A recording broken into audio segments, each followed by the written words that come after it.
तर मित्रांनो मी निघालो आज वाढवणा. दादाला केला बाय बाय. भेटला ऑटो आणि बसलो. सकाळ सकाळी काही एवढी ट्रॅफिक राहत नाही इथं. एकदम मोकळं चाकळं आहे. हे डीमार्ट बघा किती भारी आहे. सकाळ सकाळी कमी गर्दी राहते तर मग काय सकाळीच निघलो. म्हटलं गर्दी कमी राहते निघून जाऊ. सकाळी निघायचा फायदा राहतो. पाबर कोणीच नाही आहे मस्त.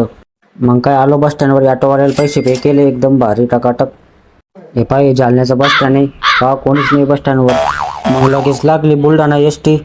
काय बसला इथे तिसरं चालू होतं काहीतरी. पहा बरं आता हे शेवटी एसटी धकली भाऊ. हे दुकानात पहा बरं. मला वाटलं पोरगी पण पोरग होते ते.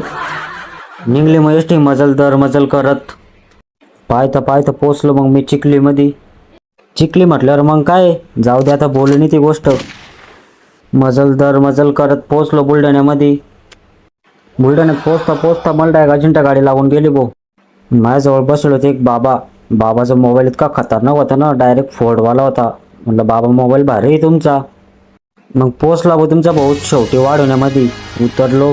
कंडक्टर म्हणे थांब पैसे बाकी. मग म्हटलं अरे पैसे घेतले कंडक्टर जवळून आणि निघलो घरी.